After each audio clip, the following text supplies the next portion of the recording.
Merci beaucoup. Je m'appelle Mumbere Vihukom Sondolia.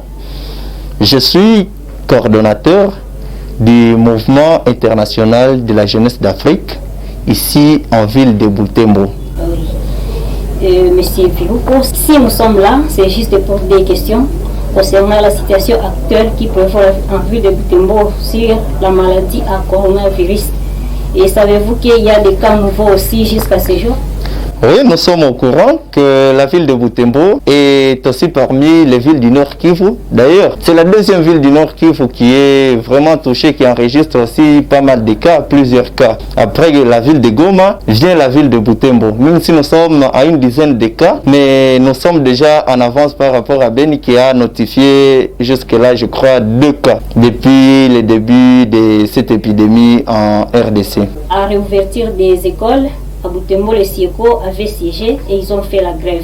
Pendant quelques 4 jours, ils ont levé la mesure. Et aujourd'hui, ils appellent tous les enfants d'aller à l'école d'ici quelques matins. Ils vont fréquenter leurs écoles, l'école maternelle, primaire et secondaire. Et ne voyez-vous pas que cette décision peut être prématurée ou comment? Quelle est votre analyse par rapport à cela? Merci beaucoup. Je vais d'abord commencer par la question liée à l'état d'urgence qui a été déclaré au pays. C'est une situation qui a perduré et pendant plus de 4 mois, et on a séché toutes les activités dans les différents établissements d'enseignement primaire, secondaire et universitaire. En séchant ces différentes activités, les autorités elles-mêmes étaient en train d'étudier la situation. Non seulement ils étaient en train de voir comment est-ce qu'on peut contenir, on peut limiter la propagation de la maladie à virus corona, mais ils étaient aussi en train d'étudier les faisabilités pour voir comment est-ce qu'on peut étudier, bien évidemment, quand bien même on est en train de traverser cette terrible épidémie. C'est pourquoi, madame, vous allez vous rendre compte que ça a pris du temps pour lever cette mesure d'état d'urgence. Et ça a été levé parce que les autorités ont estimé que c'est nécessaire et les gens sont déjà éduqués, les gens sont déjà sensibilisés par rapport aux mesures qui doivent être observées, bien évidemment avec ce qu'il y a comme les aléas de la COVID-19. Ici à ville de Butembo, nous sommes à notre première expérimentation des cas de la COVID. Vous allez vous rendre compte que c'est depuis le mois de juillet qu'on a pu notifier quelques cas ici en ville de Butembo. Alors qu'ailleurs, on avait déjà commencé à notifier des cas depuis mars 2020. Ici à Butembo, donc on peut dire que la Covid, c'est une nouvelle épidémie ici à Butembo qui ne s'était jamais vécue ici chez nous. Alors, tellement que l'état d'urgence concernait les pays tout entier et la ville de Butembo fait partie de la RDC. Cela veut dire que même les écoles de Butembo vont ouvrir leurs portes. Mais avec quelle expérience dans la gestion de la Covid? C'est ça la question qu'il faut se poser. Nous, à ville de Butembo, la Covid, c'est la première expérience. Donc, vous allez vous rendre compte que cette mesure, elle a été certainement déclarée sur toute l'étendue du pays, mais pendant qu'il y avait des circonscriptions, des entités du pays qui n'avaient pas encore enregistré les tout premiers les cas de la Covid.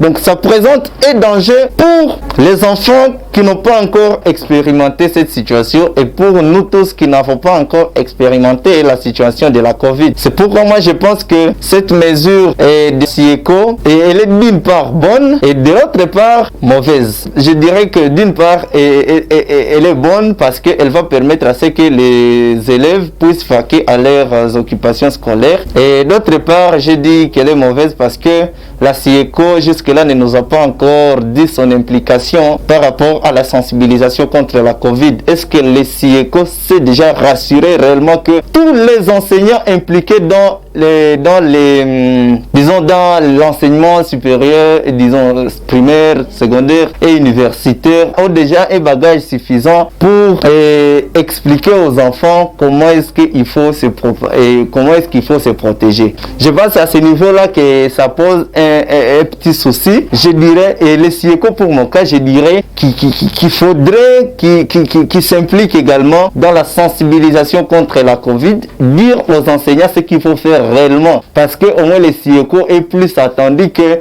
moi, un membre de la communauté, moi, un citoyen lambda, venir expliquer aux enseignants ce qu'il faut faire alors qu'ils ont une corporation qui doit également servir de pont entre la communauté et les enseignants. Oui, certains parents disaient que c'est peut-être un ouf de soulagement parce que 4 mois, 5 mois durant rester avec les enfants, ça causait beaucoup de dégâts à la maison.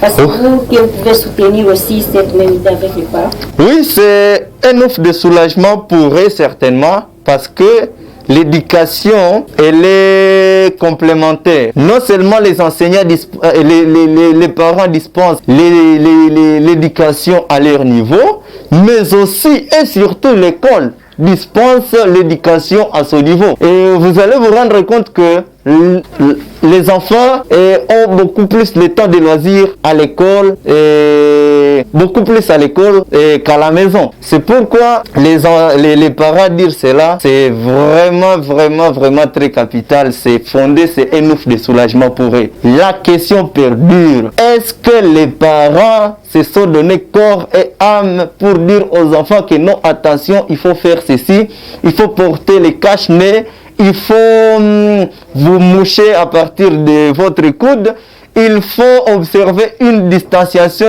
avec vos amis, 1 mètre, disons une distanciation physique avec vos amis.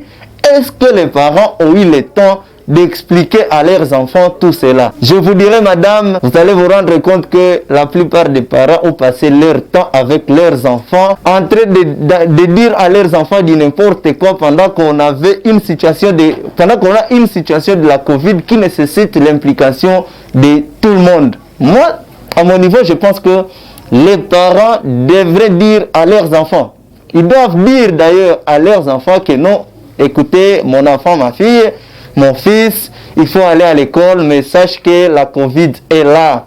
Bien sûr, tu seras éduqué, mais il faut observer scrupuleusement ce qui est recommandé comme mesure d'hygiène. Se laver régulièrement les mains, tousser dans la coude, observer la distanciation physique et porter les cache-nez. Parce que la Covid également, c'est une maladie qui se transmet pas à la minute, qui se transmet juste à la minute qu'on vient d'attraper la maladie. C'est pas à dire qu'il faut attendre un temps d'incubation ou une période fenêtre en attendant que les signes se présentent. Donc la Covid se transmet à la minute même que vous venez d'attraper la maladie. La Covid se transmet. C'est pourquoi les parents ont un grand travail vers leurs enfants et les enfants ont le devoir d'écouter leurs parents et d'observer les différentes observations de leurs parents. Monsieur Mousseau, nous vous remercions. Merci beaucoup, madame, et merci beaucoup à cette plateforme Léon Léo. Et je demanderai à la fin à tout le monde, aux élèves, étudiants, écoliers de la maternelle, d'observer scrupuleusement les mesures telles que recommandées par les autorités sanitaires. Ça ne nous demande rien lorsqu'on nous demande de porter notre masque. Ça ne nous demande rien lorsqu'on nous demande de tousser par la coude. Ça ne nous demande rien lorsqu'on demande de nous distancer physiquement plus d'1 mètre. Ça ne nous demande rien lorsqu'on demande de nous laver régulièrement aux mains. Essayons d'observer ces petites mesures et nous allons mettre Covid en dehors de notre milieu. Merci beaucoup.